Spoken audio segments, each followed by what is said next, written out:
Salam sejahtera semua. Kami daripada kumpulan 30 ingin bentangkan modul 5 yang berkaitan dengan kesehatan atlet. Berikut adalah ahli-ahli kumpulan. Yang pertama Muhammad Hafizuddin bin Hasli Zam. Yang kedua Muhammad Ishraf Imran bin Abdul Rahim Wilson. Yang ketiga Muhammad Haziq Iskandar bin Mahmud. Yang keempat Ben Brandon Jupini. Dan yang terakhir Muhammad Hazim bin Abdul Halim. Untuk yang pertama, kita masuk kepada pengenalan kepada isukan. Apa itu isukan? Isukan merujuk kepada pertandingan permainan video yang dianjurkan secara profesional. Seperti yang kita boleh lihat, di Malaysia isukan telah berkembang pesat dengan sokongan kerajaan dan sektor swasta, termasuk pengiktirafan oleh jenama seperti Good Day Church yang menjadikan pemain terkenal sebagai duta mereka. Seterusnya, kepentingan kesehatan dalam kalangan atlet isukan. Walaupun isukan tidak memerlukan aktivitas fisikal dan intensif seperti isukan tradisional, atletnya tetap terdedah pada pelbagai risiko kesehatan yang memerlukan perhatian khusus. Seterusnya kita masuk kepada risiko kesehatan fisikal dalam isukan. Untuk risiko yang pertama, yang sering terjadi kepada atlet isukan yaitu kecederaan gerakan berulang.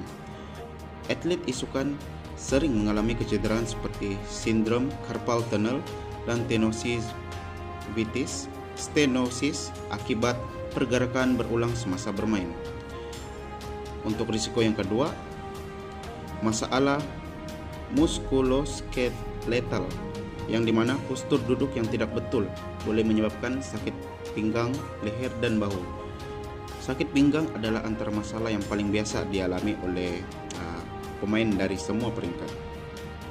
Dan yang terakhir, ketegangan mata, yang dimana pendedahan berpanjangan kepada skin menyebabkan mata letih yang biasa dialami oleh pemain dari semua peringkat.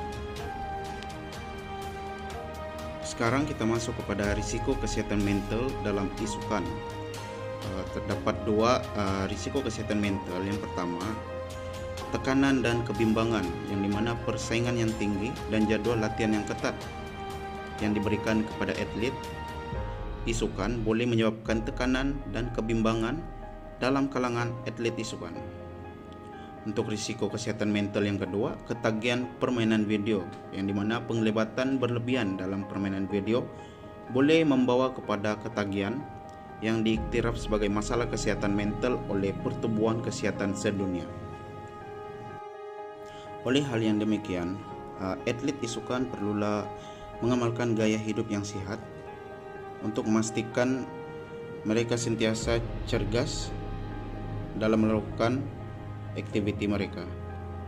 Untuk aktiviti yang pertama, aktiviti fisikal, yang dimana atlet isukan boleh mengamalkan senaman berkala yang dapat meningkatkan kecergasan dan mencegah kecederaan.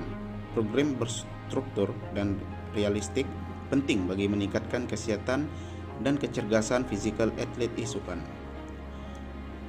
Untuk yang kedua, yaitu pemakanan seimbang, di mana atlet isukan boleh mengambil nutrien yang mencukupi untuk membantu mengekalkan tenaga dan fokus masa bermain. Dan yang terakhir yaitu pengurusan masa, yang dimana atlet isukan boleh menyeimbangkan masa antara latihan, masa rehat, dan aktiviti sosial adalah penting untuk kesejahteraan keseluruhan atlet. Sekarang kita masuk pada program sokongan kesehatan untuk atlet isukan. Terdapat dua program sokongan kesehatan, yaitu aplikasi sains dan perubatan sukan, yang dimana penerapan program berstruktur dapat meningkatkan kesehatan dan prestasi atlet. Aktiviti kecergasan aerobik yang disarankan adalah sekurang-kurangnya 150 menit seminggu dan latihan bebanan sekurang-kurangnya 2 kali seminggu. Dan yang terakhir yaitu sokongan psikologi, yang dimana menyediakan konseling dan latihan mental untuk membantu atlet mengatasi tekanan dan mengekalkan kesejahteraan mental. Sebagai kesimpulan yang boleh diambil daripada keseluruhan pembentangan ini, Kesadaran dan tindakan proaktif dalam menjaga kesehatan fisikal dan mental atlet isukan adalah aspek yang amat penting untuk memastikan prestasi optimum serta kesejahteraan jangka panjang mereka. Isukan memerlukan fokus tinggi, daya tahan mental, dan keupayaan fisikal, tetapi seringkali perhatian terhadap kesehatan fisikal dan mental atlet ini sering diabaikan. Oleh hal yang demikian, adalah perlu untuk menekankan kepentingan aspek kesehatan ini, karena tanpa penjagaan yang mencukupi, prestasi mereka boleh terjejas. Itu saja daripada kumpulan kami. Sekian, terima kasih.